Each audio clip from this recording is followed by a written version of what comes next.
Buenas tardes, estamos saliendo nuevamente al aire con el programa Saúl Enríquez Buscando la Verdad. Vamos por el video número 95. El anterior video habíamos visto cómo fue la iglesia de Jerusalén. Y estamos viendo, o vamos a ver, 65 años de historia, más o menos hasta los últimos años del primer siglo, después de nuestro Señor Jesucristo, lógicamente, ¿no? Entonces, habíamos visto como punto sobresaliente que ahí toda la iglesia de Cristo, que es la única que encontramos aquí en la palabra de Dios. Aquí no encontramos iglesia católica, no encontramos adventista, mormona, nada de eso, pentecostal, nada, solamente iglesia de Cristo, no más. Hoy vamos a ver, en esta tarde, vamos a ver cómo fue la vida en la iglesia de los primeros cristianos, cómo fue la vida, cómo vivieron, más bien dicho, los cristianos, ¿no?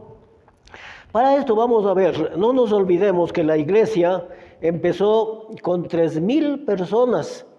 3,000 personas fueron, en cierta manera, podemos decir así, con quienes se fundó la iglesia de Cristo. Pero dice el versículo 2:47, dice que el Señor añadía cada día a su iglesia a los que iban a ser salvos. Fíjense, es una obra del Señor, no es una obra del hombre. A veces los hombres se vanaglorían, ¿no? Se vanaglorían que yo, bueno, he hecho esto, yo esto otro. No, nosotros solamente en la iglesia de Cristo somos solamente instrumentos escogidos, no más de eso. No hay para qué llenarse de vanidad y orgullo, nada de eso. Vamos a ver la vida de los primeros cristianos. Hechos 2, el versículo. Veamos desde el 42, ¿no? Dice, y perseveraban en la doctrina de los apóstoles, en la comunión los unos con los otros y en el partimiento del pan. Ya, vamos por partes, ¿no? ¿Cuál fue la enseñanza de los apóstoles? ¿Qué enseñaban? No nos olvidemos que Jesús les había dicho en el capítulo 1, el versículo 8, les había dicho que ellos iban a ser testigos de Él, de nuestro Señor Jesucristo, y eso era lo que ellos predicaban, ¿no? Predicaban a Jesús resucitado y por medio de él que se daba el perdón de los pecados. Entonces esa es la enseñanza de los apóstoles, ¿no? Pero aquí tenemos algo más, en la comunión unos con otros.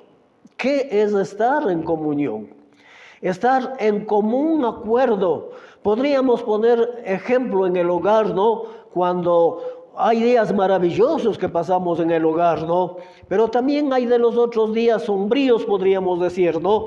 Pero comunión es cuando estamos bien, cuando vemos las necesidades de cada uno de los otros y se comparte, porque eso es lo que aquí nos dice, en la comunión unos con otros, en el partimiento del pan y en las oraciones. Estos dos últimos términos, a mi modo de ver, se están refiriéndose al partimiento del pan, a lo que se considera la cena del Señor.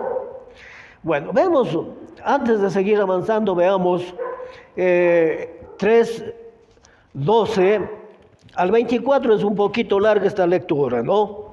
3:12 al 24. Para que nosotros nos demos de cuenta de cómo fue realmente la verdadera iglesia, la que se encuentra en las páginas de la Biblia. Y en todas las Biblias, no hay que dudar de eso, ¿no? En todas las Biblias nos dice igual.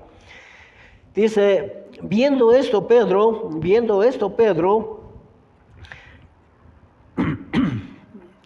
respondió al pueblo, varones israelitas, ¿por qué os maravilláis de esto? El primer punto, ¿no? La enseñanza de los apóstoles. quiero comprobarles, ¿no? ¿O por qué ponéis los ojos en nosotros como si por nuestro poder o piedad hubiésemos hecho esto? Hecho andar a este. Fue después de un milagro de un paralítico, ¿no? Fue paralítico por más de 40 años y todo el pueblo le reconoció que era el hombre enfermo que nació paralítico. Entonces, eso es un auténtico milagro, no como ahora se jactan, dicen, la congregación aquí son testigos de los milagros que yo he hecho. ¿Quién más? Del resto nadie se entera nada, ¿no? Pero aquí todo el pueblo reconoció eso. El Dios de Abraham, el Dios de Isaac, el Dios de Jacob, el Dios de nuestros padres ha glorificado a su Hijo Jesús, a quien vosotros entregasteis y negasteis delante de Pilato cuando éste había resuelto ponerle en libertad. Mas vosotros negasteis al santo, al justo y pedisteis que se diese a un homicida, es decir, Barrabás, ¿no? Y matasteis al autor de la vida, a quien Dios ha resucitado de los muertos. Aquí está lo que les decía yo, de lo cual nosotros somos testigos. Y por la fe en su nombre, a este que vosotros veis y conocéis, y ha confirmado su nombre, y la fe que es por él ha dado a este completa sanidad en presencia de todos vosotros. Esos son los auténticos milagros de los apóstoles, de la Biblia, podríamos decir así. Mas ahora, hermanos, sé que por ignorancia lo habéis hecho, como también vuestros gobernantes, pero Dios ha cumplido así lo que había anunciado antes por boca de todos sus profetas, que su Cristo había de padecer. Así que arrepentíos y convertíos para que sean borrados vuestros pecados, para que venga de la presencia del Señor tiempos de refrigerio. Y Él envía a Jesucristo, que os fue antes anunciado, a quien de cierto es necesario que el cielo reciba hasta los tiempos de la restauración de todas las cosas que habló por boca de sus santos profetas, que han sido desde el tiempo antiguo. Aquí hay una cosa importantísima, ¿no? Los que esperan un milenio terrenal, reinando directamente nuestro Señor Jesucristo, aquí no nos dice nada pues de eso. ¿Qué nos dice? A quien es necesario que el cielo reciba hasta los tiempos de la restauración de todas las cosas de que habló Dios por boca de sus santos profetas, que ha sido desde tiempos antiguos. Estarán esperando en vano, ¿no? Pero bueno, porque Moisés dijo a los padres: el Señor vuestro Dios os levantará profeta de entre vuestros hermanos como a mí. A él oiréis en todas las cosas que os hable. A él oiréis. ¿Quién escucha al Señor? Habrá tal vez un 5%, quizá sea mucha la cifra que estoy poniendo. Y toda alma que no oiga a aquel profeta será desarraigado de su pueblo. Este es un término duro, ¿no? Término duro.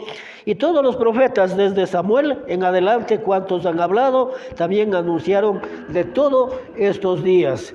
Entonces, nosotros estamos viendo que vamos a esto del partimiento del pan, ¿no? Del partimiento del pan. Decíamos Hechos 27. Aquí se da algo que a veces, cuando no se conoce o no se reflexiona sobre lo que la palabra de Dios nos dice, a veces metemos las 4 de andar, ¿verdad? Entonces, aquí ¿qué nos dice? 27. El primer día de la semana, reunidos los discípulos para partir el pan, Pablo les enseñaba viendo de salir. Al día siguiente y alargó el discurso hasta la medianoche. Había muchas lámparas también en el aposento alto donde estaban reunidos, y un joven llamado Eutico, que estaba sentado en la ventana, rendido de un sueño profundo, por cuanto Pablo disertaba largamente, vencido del sueño, cayó del tercer piso y fue levantado muerto. Entonces descendió Pablo y se echó sobre él, y abrazándole dijo: no os alarméis, pues está vivo. Aquí vemos otro auténtico milagro. ¿De quién? Del apóstol Pablo. O más bien dicho, sería del Señor Jesús o de Dios el Padre por medio del apóstol Pablo. Eso sería lo correcto. Después de haber subido y partido el pan y comido, habló largamente hasta el alba, y así salió. Y llevaron al joven vivo y fueron grandemente consolados. esta cita es mal entendida, ¿no? Muchos, y hablo concretamente de los miembros de las iglesias de Cristo, o también de cualquier religión, ¿no? ¿Qué es lo que dicen ellos? Dice, yo aquí tengo un comentario, ¿no? Aquí en este versículo existe mucha controversia y argumentos variados. Unos dicen que Pablo realizó la cena del Señor en la noche del día sábado. Eso es lo que algunos dicen, aún miembros de las iglesias de Cristo. Otros dicen que fue la madrugada del día domingo. Entonces, nosotros veamos lo que realmente pasó, ¿no? Primero, lo que tenemos que saber es esto, ¿no? ¿Cuándo comenzaba el día? Hoy, en realidad, contamos, no está de acuerdo el día. Hoy, en nuestros actuales tiempos, no está de acuerdo con la palabra de Dios, con lo que Dios había dejado prácticamente, ¿no? Dice, vamos a comprobar, ¿no? El día empezaba desde la puesta del sol hasta la siguiente puesta del mismo. Eso era un día. ¿Y cómo se dividía? Días de 24 horas, ¿no? Esto no ha variado, pero se dividía en 12 horas seguidas de noche y 12 horas seguidas siendo día. Hoy, ¿cómo tenemos? ¿Cuándo empieza hoy cualquier día? Empieza 12 de la noche y termina 12 de la siguiente noche. Es decir que esa es la desigualdad, ¿no? Tenemos 6 horas de la noche, y ahí tenemos 12 horas de día, y luego tenemos, para que se complete las 12 horas de la noche, 6 horas más hasta la medianoche. Ahí no se contaba el tiempo así de esa manera. Y lógicamente vamos a comprobar, ¿no? Vamos a comprobar en el Evangelio 19, en el Evangelio de Juan, el capítulo 19, nos dice, vamos a ver el 19:14, porque cuando yo digo una cosa, me gusta ajustarme a la palabra de Dios y comprobarla. Fíjense, no. Aquí dice, el día en que le crucificaron a nuestro Señor. De ese día estamos hablando, ¿no? Era la preparación de la Pascua, y como la hora sexta, entonces dijo a los judíos, he aquí vuestro rey. Palabras de Poncio Pilato, ¿no? Cuando le entregaba. Ya, vamos al versículo 31 al 33. 31. Entonces los judíos, por cuanto era la preparación de la Pascua, a fin de que los cuerpos no quedasen en la cruz el día de reposo. Después del día viernes, ¿qué día sigue? Sábado. En ese entonces era día de reposo, en ese tiempo. Ahora no. Ahora los señores adventistas dicen también que es día de reposo. ¿Por qué? Porque ellos tampoco han aceptado el cambio de la ley que nuestro Señor Jesucristo vino. Ya, pues aquel día de reposo era de gran solemnidad. Rogaron a Pilato se le concediese que se le quebrasen las piernas y fuesen quitados de allí, porque esto era lo que decía la ley. Esto era lo que decía la ley. El 32. Vinieron pues los soldados y quebraron las piernas al primero y asimismo al que había sido crucificado con él. Mas cuando llegaron a Jesús, como le vieron ya muerto, no le quebraron las piernas. Eso también fue en el cumplimiento de una profecía. Y el versículo 42, dice, allí pues por causa de la preparación de la Pascua de los judíos, porque aquel sepulcro estaba cerca, pusieron a Jesús. La ley decía que no, por muy malo que haya sido la persona que le crucificaron, no podía quedarse en la cruz el día de reposo. Entonces, aquí nosotros estamos viendo, y voy a comprobar en el mismo evangelio que dice que el día tenía 11:9. Veamos lo que nos dice aquí. Aquí está la prueba. Dice, respondió Jesús, ¿no tiene el día 12 horas? Claro, 12 horas, ¿no? Pero estamos hablando solo de día, con sol, con claridad, tiene 12. Y el que anda de día no tropieza porque ve la luz de este mundo. Entonces, con esto estamos comprobando que el día, ya leímos, ¿no? Los cuerpos de Jesús y de los dos que fueron crucificados con él, ya se aproximaba ya el nuevo día, que era de reposo, y precisamente por eso aún le entierran a Jesús en un sepulcro que estaba sumamente cerca. Esa fue la razón. Pero vamos a ver, me gusta comprobar todo, ¿no? Deuteronomio 21, 23, Deuteronomio 21, 23, en donde no se dejaban los cuerpos por muy que hayan sido los hombres en su vida, ¿no?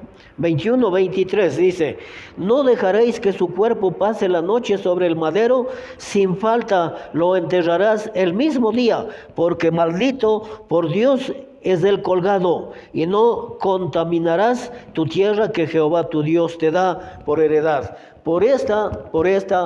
Ese mandato que existía, no podían dejarle los cuerpos. Y por eso dice que nuestro Señor Jesús fue hecho maldición por nosotros. Fue hecho maldición por nosotros. Bien. Entonces, estamos viendo, vamos acá al versículo, estamos viendo al versículo de Hechos 2, ¿no?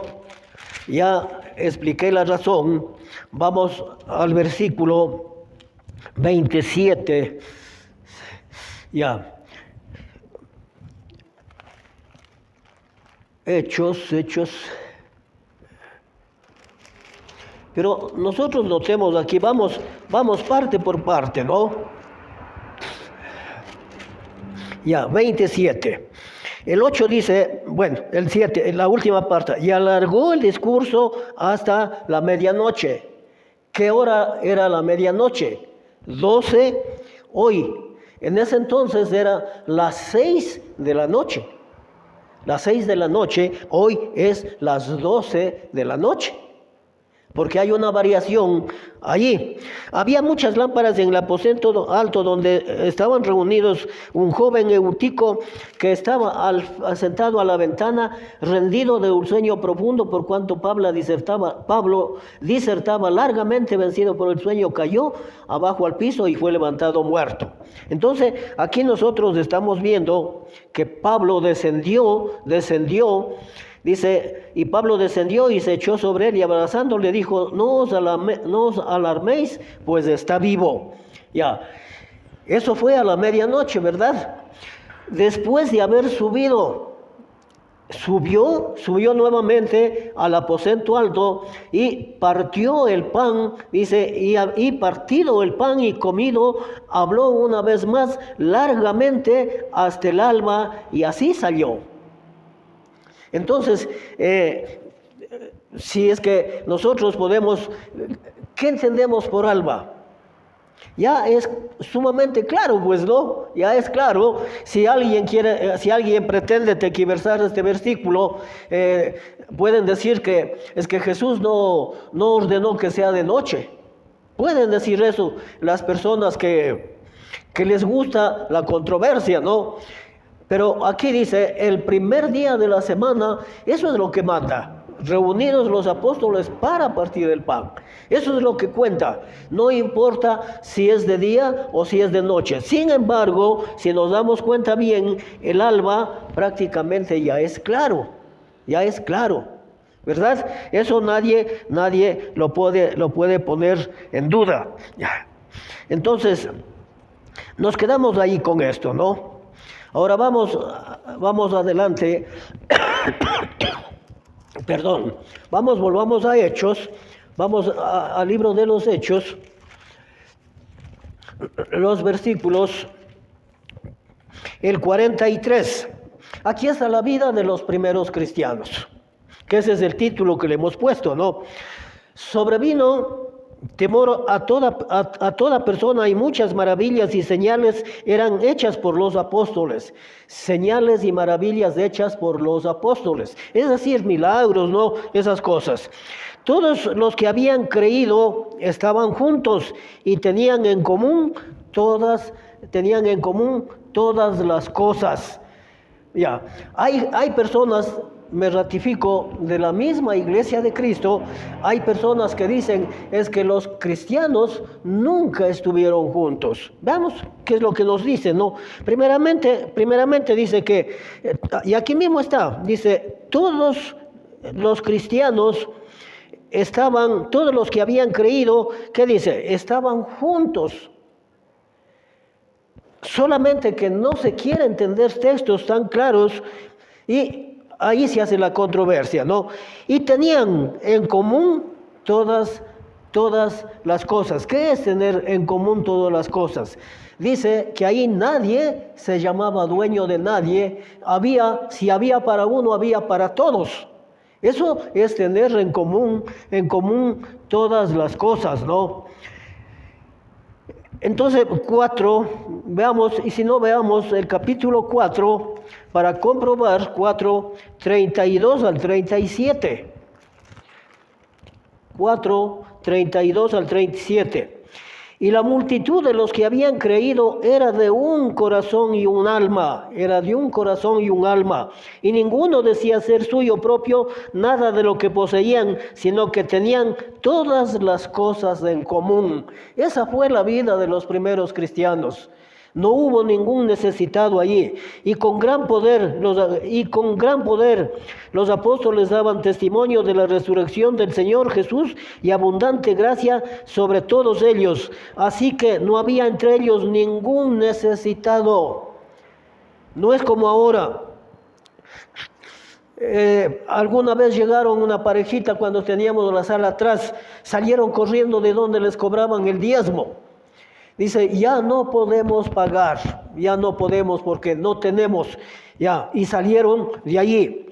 Porque todos los que poseían heredades o casas las vendían y traían el precio de lo vendido y lo ponían a los pies de los apóstoles, y se repartía a cada uno según su necesidad. ¡Qué días maravillosos! ¡Qué días maravillosos que vivieron los primeros cristianos en Jerusalén, ¿no? Entonces José, a quien los apóstoles pusieron por sobrenombre Bernabé, que traducido es hijo de consolación, un levita. Era de la tribu de Israel, pues no, natural de Chipre. Como tenía una propiedad, la vendió y trajo el precio y lo puso a los pies de los apóstoles. Entonces, eso aquí nosotros estamos viendo. No es como ahora que los famosos pastores le meten la mano al bolsillo de los pobres y ellos viviendo como reyes, mientras que los pobres a veces, para cumplir ese pago del diezmo, ni siquiera tener que llevarse a la boca el estómago.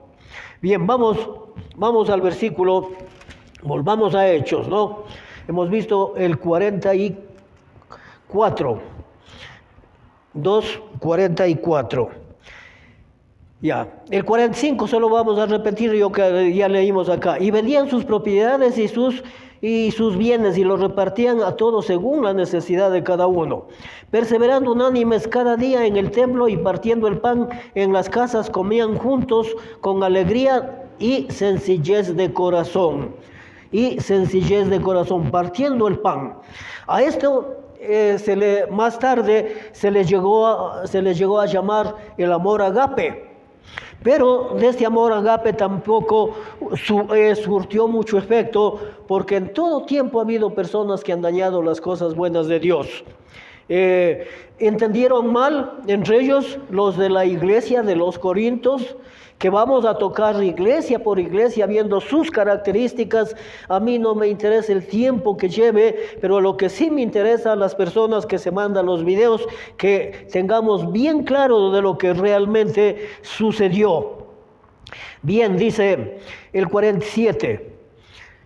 Alabando a Dios y teniendo favor con todo el pueblo, y el Señor añadía cada día a la iglesia a los que habían de ser salvos. Entonces nosotros estamos notando que El Señor es el quien sigue. Si lo hizo así al inicio, no hay un texto bíblico que nos haga dudar que en este tiempo no lo haga, no. Lo que aquí dice es, alabando a Dios y teniendo el favor con todo el pueblo, y el Señor añadía a la iglesia a los que habían de ser salvos. Entonces, estamos comprobando que es una obra del Señor. Y si es que queremos profundizarnos un poquito, los que lleva el Señor a la iglesia son los quienes fueron predestinados, antes de la fundación del mundo. Podemos comprobar, ¿no? Yo puedo comprobar, lógicamente, si yo hablo es porque puedo comprobar. Y si algo no lo sé, por quizá no haberlo estudiado, mejor no lo menciono, ¿no? Veamos lo que nos dice, ¿no? Dice Efesios 1:4, según nos escogió en él antes de la fundación del mundo, para que fuésemos santos y sin mancha delante de él, en amor, habiéndonos predestinado para ser adoptados hijos suyos por medio de Jesucristo, según el puro afecto de su voluntad. Por esta razón fue que nuestro Señor Jesucristo dijo, he venido a acabar la obra de mi Padre. Porque si Jesucristo no venía, no se hubiese acabado esta obra y nadie hubiese llegado a la iglesia. Por el sacrificio de nuestro Señor Jesucristo es que se dan todas estas cosas, gracias a Él.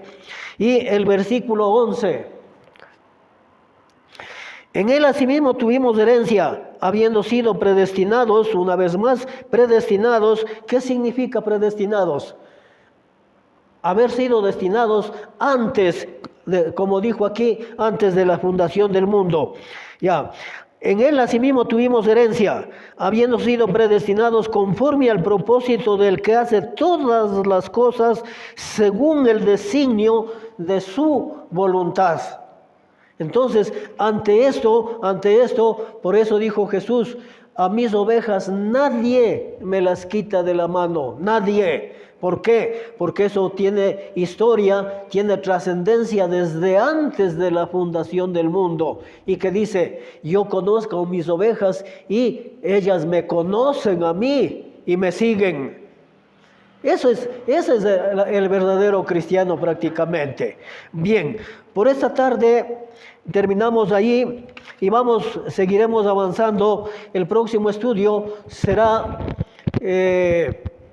la iglesia de los romanos, ¿no? Decíamos que vamos a seguir el orden según está establecido en la Biblia. Muchísimas gracias.